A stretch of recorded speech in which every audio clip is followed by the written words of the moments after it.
Hello, and thank you for joining. Welcome to the second webinar in a series of technical-based webinars from Greenlight Group.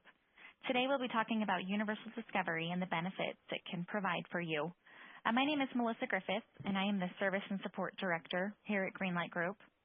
Our presenter today is Chris Monroe, a Solution Architect for Greenlight.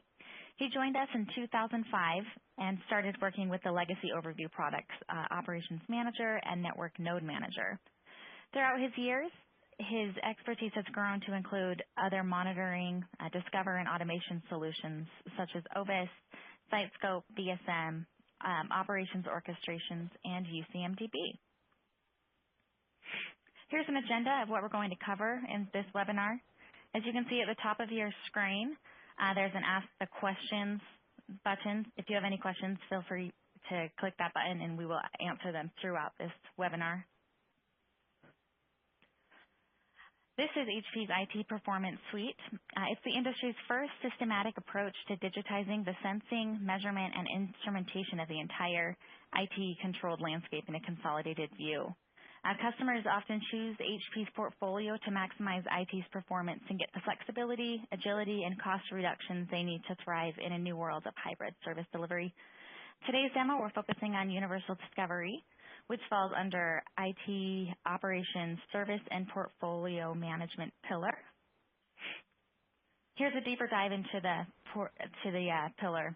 As you can see, it includes Service Manager, Service Anywhere, which we did a demonstration on last week. You can log into our Bright Talk page to see Asset Manager, and it also includes Universal Discovery. A little bit about Greenlight Group. Based out of Salt Lake City, works with all companies from small to large across the entire U.S. We were founded in 2004 by our principal, Joe Madden, who focused primarily on network node management at the time. And as a result of his customers' needs, the Service Manager quickly became a core competency. Over the last 10 years, we have become experts in 4 different pillars, including service management, operation, big data, and automation. I'll now turn it over to Chris Monroe, who will dive into universal discovery. Thank you for that, Melissa.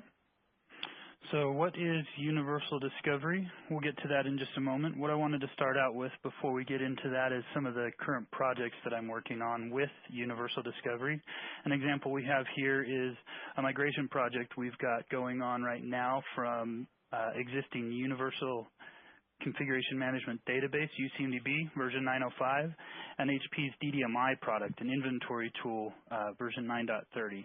We're upgrading that right now to the latest and greatest version of Universal Discovery, 10.01, which includes more than 70,000 inventory computers and more than 1 million managed configuration items in our CMDB database. We've also spent some significant time enhancing or adding integration points to and from third-party sources, other HP products, and we're in the process of connecting to the new bidirectional Asset Manager and Service Manager integrations that are provided by Universal Discovery. So again, what is Universal Discovery? Universal Discovery is the combination of several products over the life of the product, DDMI being one of those, and then an older product called DDMA. A lot of people in the past have had problems identifying which one's which and what they really do. That's no longer an issue with the combination Universal Discovery. DDMI in the past has been an inventory mapping tool that's designed to get in and do a deep dive discovery of an individual computer or device on the network, telling us software used for asset management, licensing issues, contract management, things like that, but it's individual devices being discovered. DDMA, on the other hand, did a lot broader discovery. It would go out and discover possibly the same devices, but other devices as well, and add to that how those devices interact with other devices on the network. So discovery and relationship mapping is where DDMA came in. Something new that they've added to Universal Discovery as well with the move to the cloud is something called just-in-time discovery. With the ability to flex up and flex down environments pretty much on demand, that need for almost real-time data and seeing what your environment looks like at the push of a button needs to be something that we can discover as well. So with the inclusion of things like Amazon Web Services or HP Cloud Services, VMware's virtualization and other operating system-based virtualization provided by Solaris or Microsoft Hyper-V, things like that are now available to use with just-in-time discovery. So we can get a better look at that cloud-based, real-time change process that goes on in the environment, giving us that increased visibility, giving us the ability to find and troubleshoot issues much quicker, bringing down that MTTR, the mean time to repair, as well as a high-level business service look at our entire environment, what we're providing to customers and as a customer ourselves, how we might be able to see that information as it affects us, allowing us also to plan better for future expansion and modernization of discovery. So universal discovery brings those agents from DDMI and the probe-style DDMA discovery into a combined discovery we refer to now as hybrid discovery. With UCMDB, we had the ability to enter credentials and then try to make a remote connection to a server, log in, see what we could find. If we had any problems crossing firewalls or accessing the system based on our credentials, we may not get anything. DDMI, we would actually have to go out and install software on a machine and then hope that that machine could return the results that we had from the software that was installed back to our inventory. We've now been able to combine that using our remote access and remote command connection capability. We can also now push those agents from our probes out to servers that need to have that software installed locally.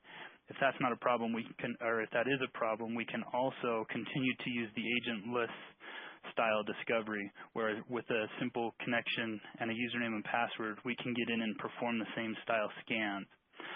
We also have added to that passive discovery. Passive discovery realized by another HP product called Real User Monitor. It's a product that's been around for a little while, and its core function is to sit on the network and listen to traffic, listen to network flow, and it can tell us what kinds of servers and what kinds of devices are on the network talking back and forth just in a passive manner. So we're not actively going out and hitting any of these devices. We're not trying to query anything specifically, but we're just sitting back and looking as if this was a router on the network. We can combine that data now with the data that we've been able to collect using those credentials and access across the network. Sometimes, though, in an environment that gets large and complicated, either via global services and we've got separate data centers, or just by the sheer volume of devices that we've got in our environment, we also now need the ability to break that discovery down into more manageable components. So with universal discovery, we've also got management zones.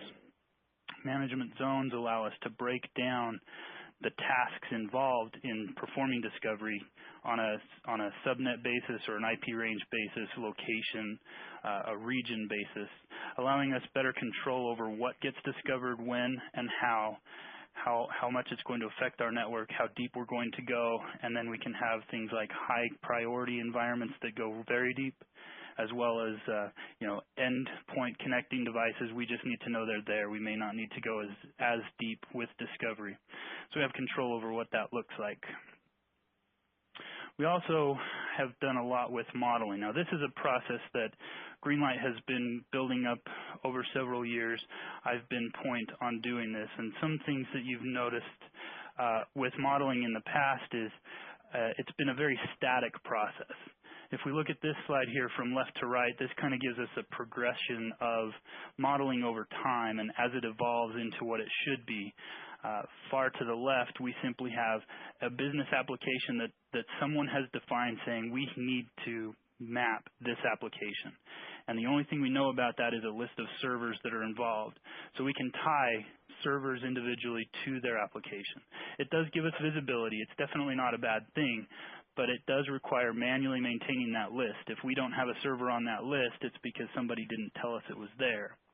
Now, as we evolve to that, moving farther to the right, some things that discovery allow us to do is not focus so much on the server itself, but more focus on the components on that server that provide that application. And now we can enter a set of rules that will find those processes and resources dynamically as our credentials and our discovery of the environment expand. We'll be able to tell the system what process to look for. It will be able to then tell us the list of servers that are providing our application. We can then kind of break that down into groups where maybe there are functional areas that we want to look at, not just servers tied to applications, but we want to break it down into something called swim lanes, or maybe show our production environment separate from our development environment, show our web front-end resources separate from our database back-end resources. And so we have the ability, as we evolve this process, to move those resources around, and then we can group them into logical groups that are all dynamic. Now, this will then provide us a high-level business service with the applications that are involved, visible in those groups that have been defined, and then we can see the resources on each server that are providing that. In the demo a little bit later on, I'll be able to show you what that looks like in a little bit more detail.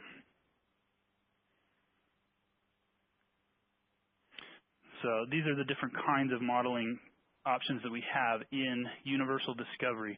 Now, with UCMDB in previous releases, we've had the instance-based modeling that we've been able to do. That's kind of to the left of that previous slide, where we have to manually pick and choose. I want this CI, I want this server, I want this piece of information to be part of my model. Over on the far right here, we've also got the pattern-based. Again, that's not something new to Universal Discovery. That's something that was available before, where we can go in and tell the system to look for a process or a port number or some specific resource, and then anytime it finds that resource, we want to get the server that hosts that resource back and put that into our model. Now, the piece in the middle here is something that is new to Universal Discovery, and a new function that's been added called the Universal Browser. So we've got a couple of different versions of the Universal Browser as well. The latest and greatest version of Universal Browser is version 2.0. With version 2.0, that modeling capability that we were just looking at a moment ago is now part of the browser. What does the browser give us? It gives us easy access to see what we've already discovered. It also allows us to extend that discovery into some of those third-party systems that we may have been integrated into, things like HP Service Manager or Asset Manager, and sometimes even third-party applications, things like Active Directory, ownership, using personnel records, PeopleSoft, or someplace where we can get operator records from, and we can tie ownership back to systems and services. But we also have the ability to search for the information that we're looking for. Now, in the past, when we've wanted to go in and try to find something that's been discovered, whether it's a list of servers or a list of items that we have, we've had to kind of know ahead of time what we were looking for. With the new Universal Browser, that enhanced search capability allows us to do phrase-based logical searches, not just, give me this server by name if you have it. It can be something more general, like show me all the Windows servers that have at least 4 CPUs. So it will go through all of our discovered data that we've got and can compile those results for us and bring us back a list of just the information that we're looking at. Now, this isn't tied to a database on its own. This leverages the content that exists in Universal Discovery. So everything that we have built to this point, having been discovered through that DDMI or that agent-based inventory process or the agentless scanning process, we have access to all of those configuration items and their attributes in an easy-to-use browser, kind of providing that out to end users, not just administrators of UCMDB, but now we can provide that out to our business owners and customers, giving them access of their data, as well as that real-time connection to those outsourced systems like Service Manager. We have the ability to show active changes on any given CI at any time. And so that is now something that's provided. It's included and it's installed out of the box when you install UD10. I think that concludes my slides. I'm going to prepare for a demo. Are there any questions that we've had up to this point? Yeah, Chris, we actually had one question. So a customer asked, how easy is it to extend discovery? And can you run us through an example of an outside-the-box extension that you've done using discovery? Yes, actually, that's a very good question. So I will do that in this live demo here, which, by the way, I've even got open and ready to explain. So this is the new Universal Discovery, and the screen that we're looking at now is going to be the actual discovery tasks, the discovery jobs that are performed. We've got several of those top to bottom. Some of the things that we'll be looking for are going to be infrastructure-based, that agentless, user credentials-based discovery. Some of these will be inventory-based, relying on that agent to exist on another end. This discovery that we're looking at right now, this LDAP, Active Directory discovery job that you see here, was not something that was provided out of the box. As I mentioned a moment ago, having ownership of servers and CIs. This was a discovery pattern that we put together that will use an Active Directory domain controller to search for person records and actually bring back and create people, bring back person CIs or configuration items and store those. We can look at what that result is in this lab environment that we've got. You can see that one discovery that was used goes out and finds 21 users that are tied to this lab Active Directory. I can even bring up the detail on what those are. This happens to be me as a user. I can go in and look at all of my properties. As a configuration item, I can see where my user exists in Active Directory, where this came from, when I was created, what last time this user record was identified when we ran the discovery job, and we can keep track of any changes that occur. So if somebody goes in, updates an address or updates a phone number, if that's something that's required, we can actually track those attributes now, and we can report changes back to the change management system, send those off to Service Manager, and allow the change group control over was that a valid change or not. But this is an example of a discovery job that was not available out of the box. We created that using what's called Python scripting. So if I go in here and take a look at the behind the scenes, this is kind of down into the core of what's happening with Universal Discovery. It's a set of commands that are executed in the background where all we have to have is an LDAP URL. So we need to know what the domain controller is. We need a username. We need a password. And then we need to call what CIs are we looking for. In this case, I'm just looking for a list of objects that have an object class of user. Anything that comes back will be my result. So that's an example of an out-of-the-box or a non-out-of-the-box discovery pattern that was added to the system here. Some of the things that are available out of the box, if we go into like our inventory discovery here, we've got our basic inventory, which is going to be the probe side of the discovery. This is where the old DDMA product takes effect, where we've got a list of credentials. We can use either PowerShell, SNMP, SSH, WMI for Windows, and several protocols to go out and actively scan the network, logging into servers, and retrieving configuration items back from that. Now, as an example, in the environment here, we're running against 139 different servers or network devices. I can't tell you from this summary what they are, but down here under the statistics results, I actually could. We've got 12 routers, 58 Unix servers, 200 Windows servers that come back as a result of the 139 queries that we started with. Now, that includes things like we log into a router using SNMP. We query for a list of servers that it's connected to, layer 2 connections, ARP tables, and we can read that information back and turn it into configuration items that are valid and show us what our environment looks like. So this is all the DDMA side of discovery that's part of now Universal Discovery. This inventory by scanner section right here happens to be discovery that is agent-based. So this is where the old DDMI product comes into play. So anybody that's familiar with using DDMI in the past, you've been able to create scanner files. Scanner files are a list of rules that tell the agent what it's supposed to look for. Look for installed software, look for raw OS data, patches, version information, user accounts, things like that. But you can program or you can tell the agent what it's responsible for looking at.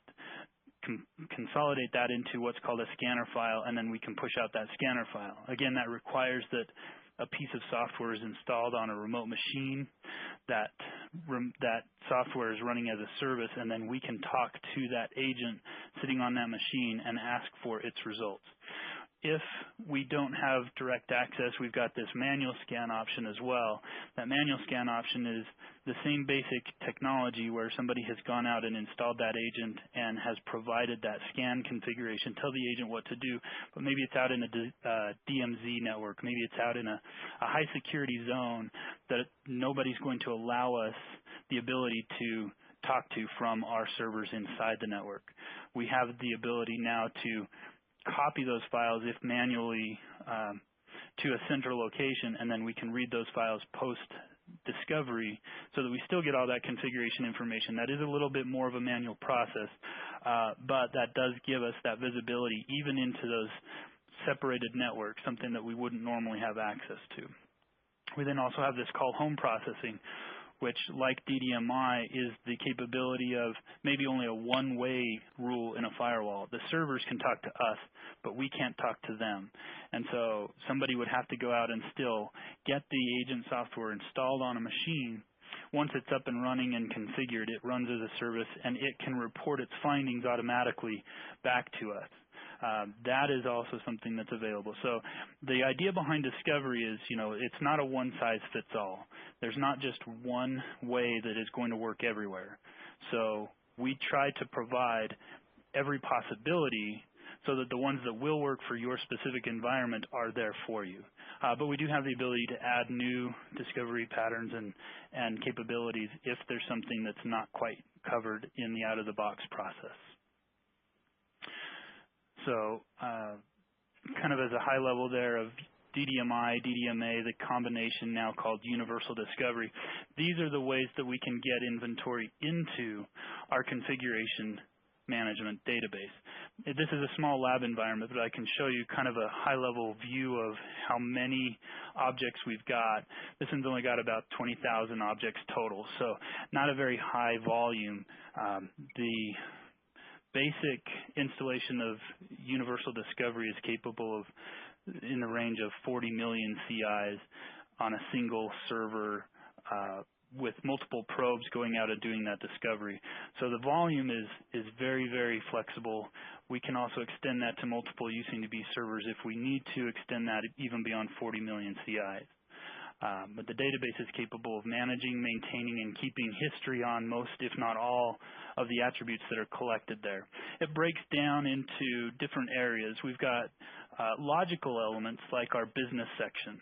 This business section is things like our applications that the company uses, not necessarily the installed software that's running on a server, but the representation of the software that's installed that provides something to the business.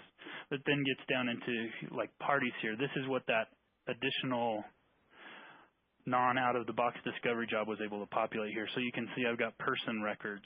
I can use those person records now and represent ownership of any CI anywhere else. And then our main consolidation is just infrastructure. The infrastructure as it stands is going to be things like computers, servers, desktops, net devices, and then the pieces of software and the pieces of hardware that are installed in those devices. So the high level here is on 260-something machines. We've got most of those objects being core elements underneath that. Networks, IP, CPU, memory, disk, things like that, that any discovery is capable of. We're now tracking that, but we can show how it's related to one another in a modeling perspective, let's say. So if we try to take that out to a higher level and combine those in a way that makes sense to us, we have the ability now to see all of those interactions, how they're tied together with modeling. This is an example of a model that was put together. Now, I didn't have to go out and put any of these servers by name. We've got database servers running Oracle. We've got application servers running the actual HP Service Manager software. And we've got Tomcat web servers hosting a web front end. So this kind of breaks down the model into all of those areas that we were talking about, from here's my production network, here's my development network, here's my back end, here's my front end, and then I'm not actually tying the servers themselves to our application. I'm tying the resources on that server to our application. So I would actually have the visibility into other applications, and I can see the resources that actually affect the application. If one application goes down on a server that's hosting multiple applications, it doesn't mean that every application is down. If we refer back to that original modeling slide that showed from the far left just a server by name tied to an application, we wouldn't be able to break that down any farther. If anything went wrong with that server, it would appear to affect everything that that server did. And with this modeling breakdown here, we have that more clear vision of the individual resources that are used to provide that application. Now, that application takes on this business application perspective called service management. Now, with service management, I have the ability to provide that as a resource to my business. So that's our IT service management service that we provide as a consultant or as a customer. We can use that service, or as a business, we can provide that service. But we have the visibility into the resources that are used. So if, for example, something does happen, Universal Discovery has the ability to keep track of impact as well. Now, with impact, I can go in and I can see the individual resources. This database over here in the far corner, for example, if I were to simulate that database having gone offline, I can put that database into a critical state. And if that database were to go down, what would actually be affected by that? You can see that as a database, the server itself might still be functional.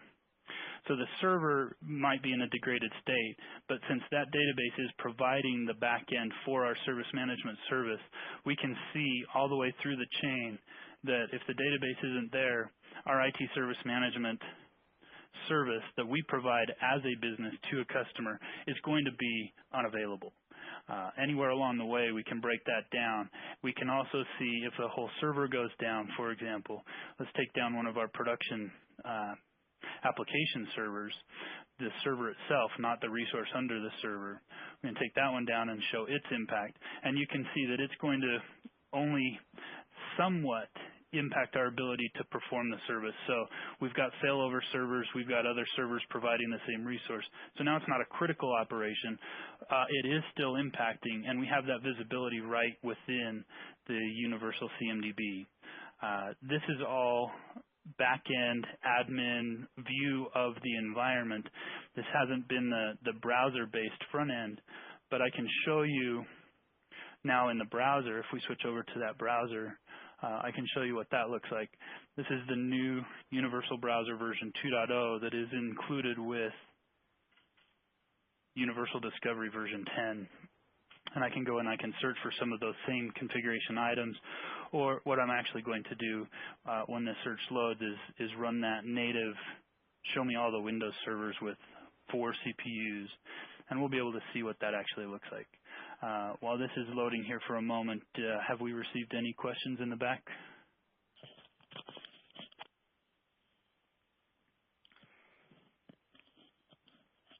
Yeah, Chris, we actually have received another question from a customer. And he asks, can this app consume things such as vulnerability scanners? Does it interface with any of the major IT GRC solutions?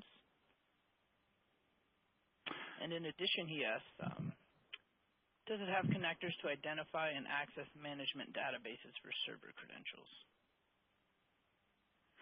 Okay, so for the first part of that, out of the box, we don't have anything that will consume any of those security scans. But again, with the extension of Discovery, we have another customer that we have been building an integration to a Qualys security scanner application that will run security scans, and then we actually use API calls into that system to retrieve the data that it's found. We can then apply that back to server CIs and the resources that were actually scanned for vulnerabilities. So that capability can be added very easily. It depends on the remote end, though. If it's an API call, we've got web API, web services, REST, SOAP. All of those technologies or those protocols exist out of the box with UCNB or with Universal Discovery. So we can extend Discovery to include that. But I don't know of anything currently that's provided out of the box to a specific application. As far as Credentials Manager, also I have not personally seen an integration with an external Credentials Manager, but Universal Discovery, by its nature, does have a highly secured encrypted Credentials Manager that can be used as the source of credentials.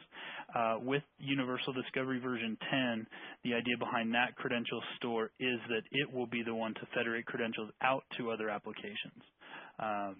With that same thought process, I don't know, maybe down the line the roadmap could include an integration to a third party, but I know that the current goal is that the Credentials Manager included with Universal Discovery will be the Credentials Manager that can federate out. I hope that answers those questions significantly. If there's any follow-up questions, please feel free to ask, and I'll do my best to address any of those as well. So with Universal CMDB, the browser here, if I were to do that search that we were talking about a moment ago, show me all the Windows servers with at least 4 CPUs. No, I don't have that saved, so.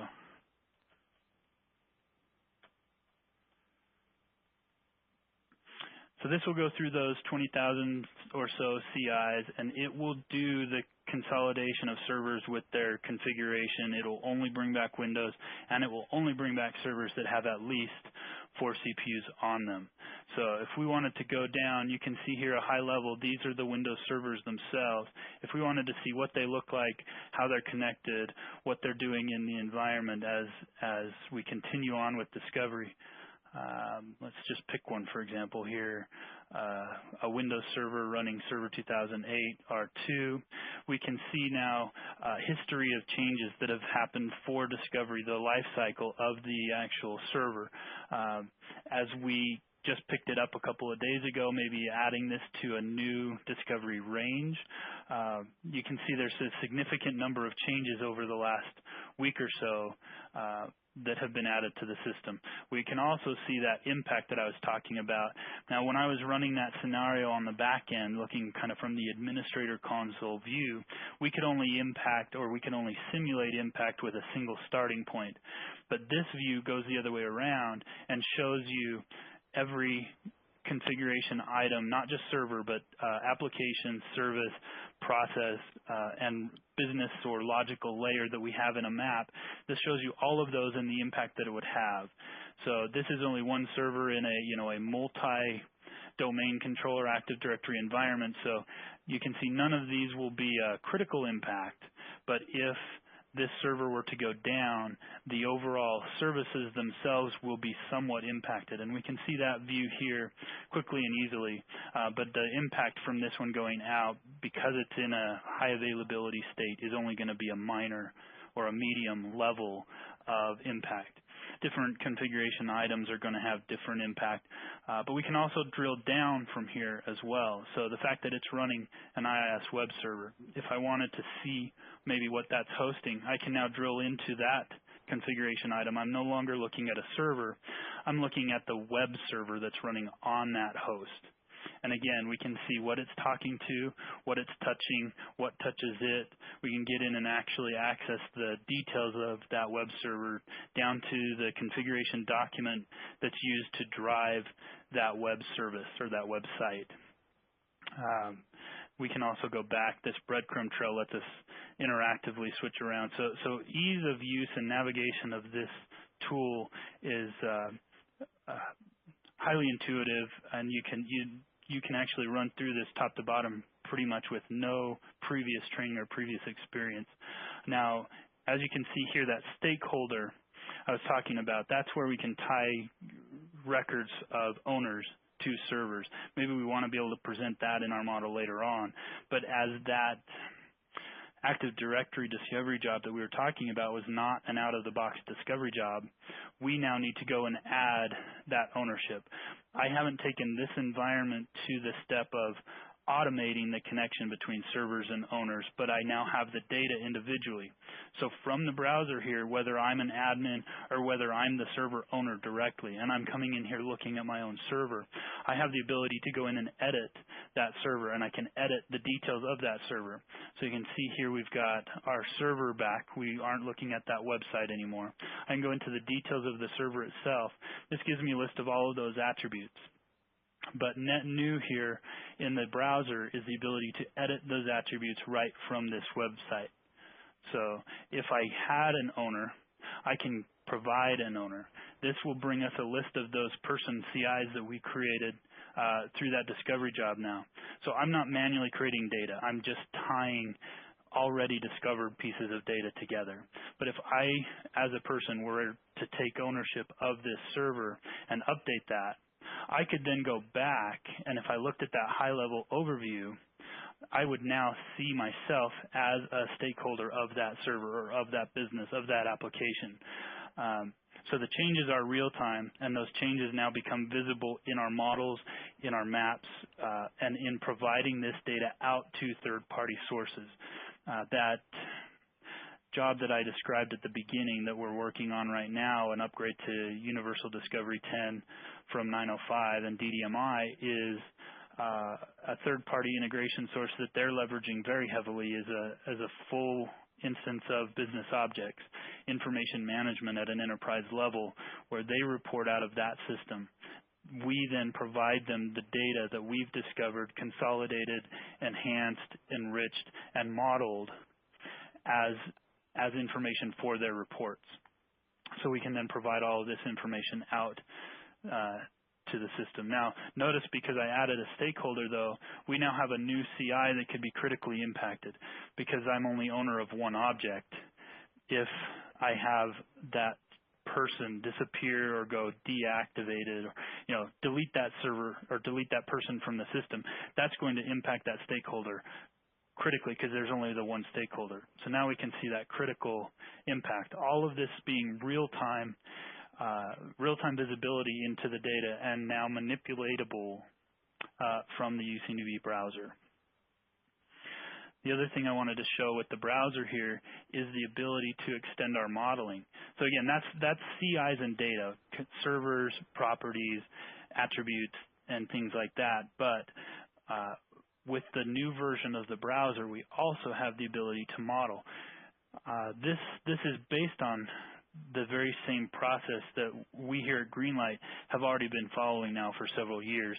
But this shows you that same breakdown of a business service tied to a business application of some type, grouped logically in a collection of either front-end, back-end, or maybe by location, production, development.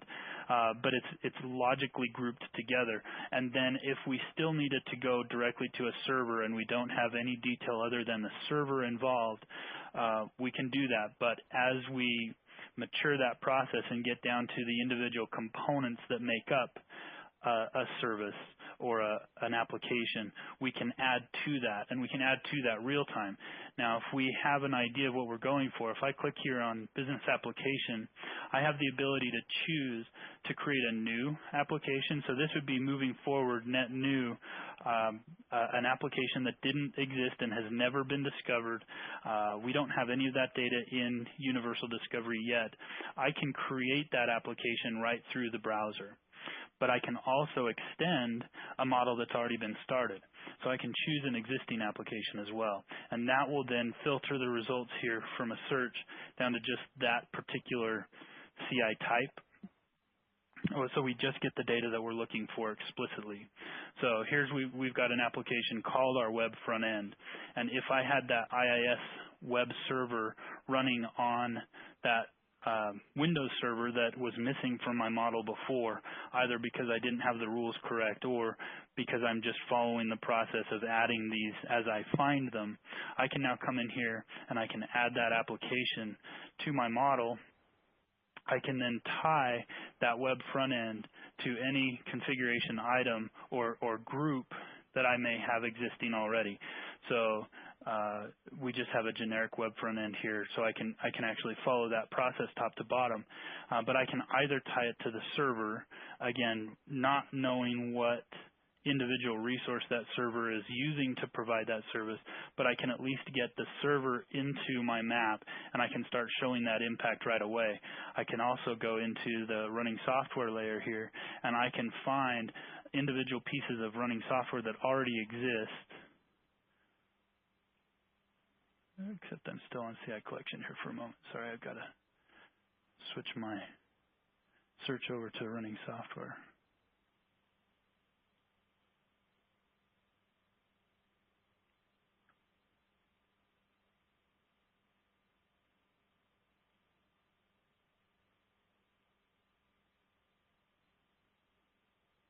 There we go. Sorry about that.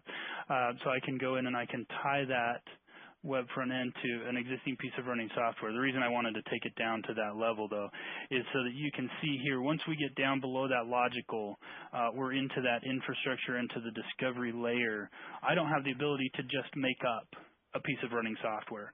The only option I have here is to leverage what was already discovered and stored in the universal configuration database already.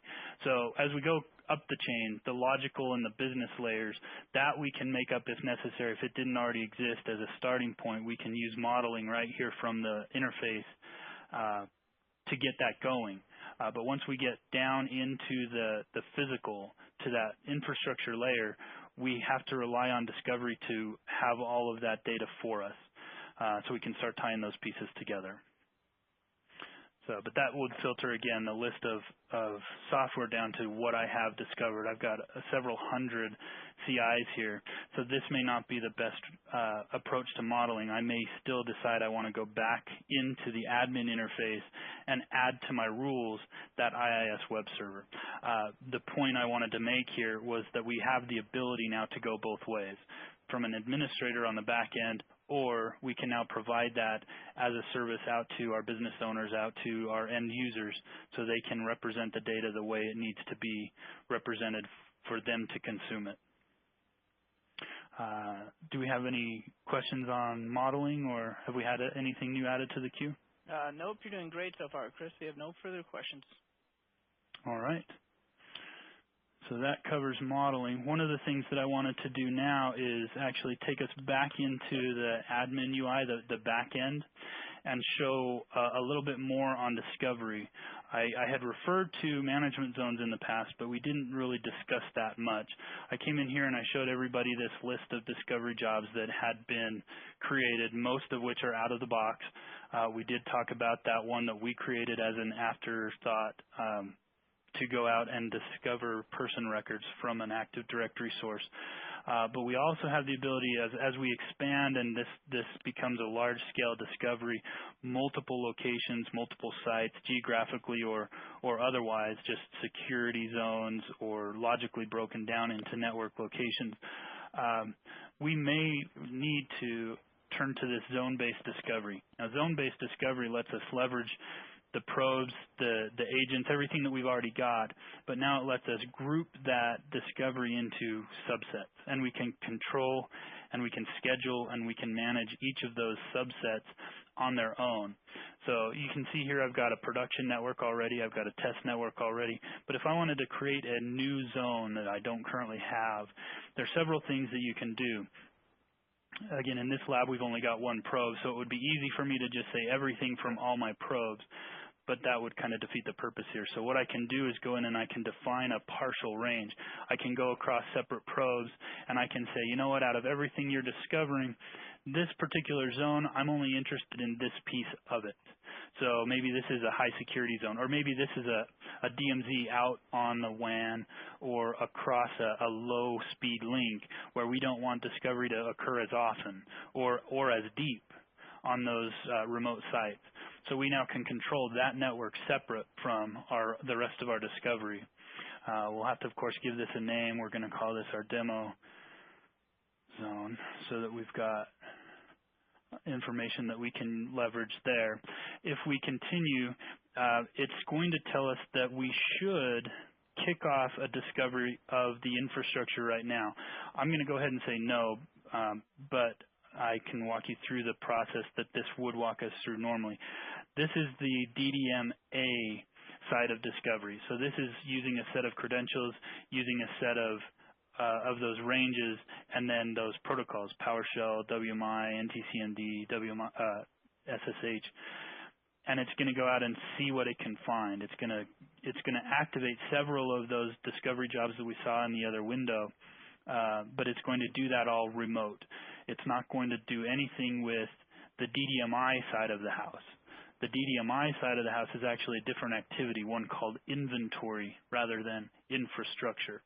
And so to point that out, I'm going to go ahead and say no for the time being. And that's just going to give me a new management zone that I can leverage. With those management zones, I can now create activities. Each individual activity is going to be either an infrastructure discovery or an inventory discovery. Now, software configuration, that's going to be some out-of-the-box templates that have been provided for us as well. So if you happen to have one of these high-level enterprise applications, there's a predefined set of rules that it will already activate, and it will go out and it will do the discovery for those. If I wanted to pick and choose on my own, I'm going to go ahead and create a new infrastructure discovery job. Again, we have to give it a name. This is how we can uniquely identify it. Even though it's one probe doing the work, I'm breaking the responsibilities into separate zones. So this is what they call an activity. But in the activity, here's what makes it very, very powerful. It gives me access to that entire credential store. So this is all the credentials that the Universal Discovery System knows about, but I don't have to make all of those available to use in this particular zone. So if we know this is a high security zone and we aren't going to allow NTCMD, we don't even need to bring any of that across. We know we're not going to do regular SNMP. So we can pick and choose, and we can turn off individual pieces. And even if we have multiple credentials of each protocol, we can pick and choose only the zone that we want, and only the credential that we want is going to be used for that discovery. So no more of the, go through an entire list, 15, 20 credentials, and try them all till we find one that works. We can narrow our search or narrow our attempt at discovery down to just those that are required or that are used in that zone. So now we've got a limited set of credentials. We're not going to try everything. We've got a limited set of IP addresses. We're not going to scan everything. We now have the ability to say, what is it we're going after? Now, if I left the SNMP protocol on, we have the ability to get into any net devices, read ARP tables, do MAC address harvesting, and try to find out what devices we've got out there based on SNMP queries. We can tell it to just discover any network devices that are within that range if we want to. We have the ability to turn on some of these high-level goals. Now, that translates in the back end to a set of those discovery jobs being activated for us. So we can still individually pick the tasks we want, so we don't have to use this wizard to do so. But this wizard does give you that high-level, what is it you're trying to accomplish with this task in the first place? If this is it, then we will take care of activating the right discovery jobs for you and go from there. As a probe and agent-based technology being combined, the probe can go out and it can do remote command calls. We have the ability to, using SSH, we can secure copy files. We could use the Windows file sharing protocol to copy files or FTP. But we have the ability, if we have credentials that will work, we now have the ability using the probe side of the software to prepare the inventory side of the house if we want to. So from this central location, we can push out those universal discovery agents, allowing that agent-based, localized, deep dive scan of inventory, software, asset, and contract licensing information using the probe to get it started. So again, now we're combining both technologies again. We didn't have any software installed before, but using the credentials we have, we can install that software and now exponentially expand the level of detail that we have on each server, on each net device, on each thing that is in our environment.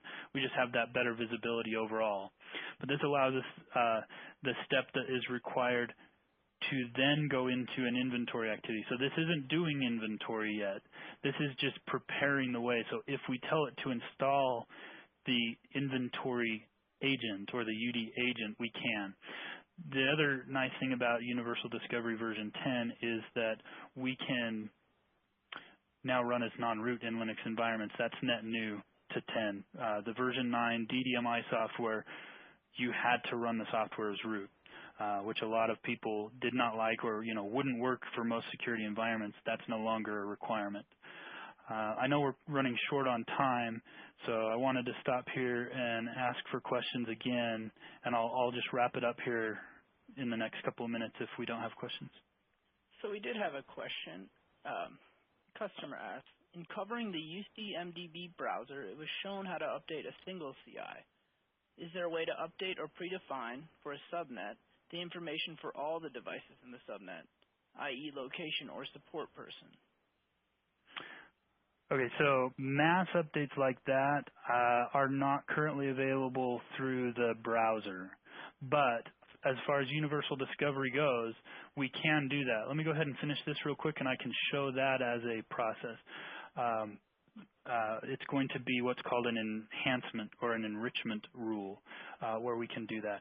So this is going to be a schedule where we run those filtered or that subset of discovery items, discovery jobs against only just that WAN network, that zone. We can schedule it on a one-day recurring basis, a weekly recurring basis, or using cron style or Unix style, we can actually set a schedule that works specifically for what we need it to do. That's going to give us our infrastructure level discovery just for those devices and nothing else. So that's how we can break down management of the workload. We can break down how the probes respond and what they're going after, how often they're going after it, depending on the either geographic location or security location, just giving us that control. So that's how we can leverage management zones at a high level. Let me show you, though, that enrichment rule. An enrichment rule is going to be the process that we would use to do a mass update, going back to that question of how would you change attributes for every configuration item in a particular subnet. That would require going into the back end and putting a query together to bring up whatever it is we want to change. So based on subnet, based on zone, based on name, based on another attribute that we've already got, we can create one of these. Now this is, these are going to be, some of these out-of-the-box ones are a very simple example, but what you're seeing here is we can take every domain controller that happens to be hosting Exchange and that is running the Active Directory Atom process, and we can create new information. We can add relationships. We can update information. Once we have the list, so as an example, if this were a zone, if this was all the routers and switches in a particular subnet, if I wanted to update an attribute from there, I can simply right-click on that zone now, and I can say, update this device. And this gives me a list of all of the different attributes of that device that are updatable. So on a wide scale, we would have to go into the admin interface here and use what's called an enrichment rule to make those changes. Those changes would then be processed. If we activate this and leave it active, we can even set it on a recurring schedule. It'll run twice a day. Anything new that comes in that gets associated with that zone can automatically take on those same attributes, and we don't have to go in and manually change them every time we think about going in and looking at those CIs. So an enrichment rule gives us the ability to do those mass changes. The browser would be a simple way to change just individual attributes of the configuration item that we're looking at that time. Do we have any other questions? That's it for our questions today, Chris. You've done a great job in answering everything that's been asked. All right. So I think that will wrap up the demo that I have prepared for today. So if we have any ongoing, let's see, that was questions and answers. I think I can turn the time back over to Melissa, and we can wrap up this webinar. All right. Thanks, everyone, for joining. If you have any questions, please feel free to reach out to us via our Bright Talk page or directly. Thanks.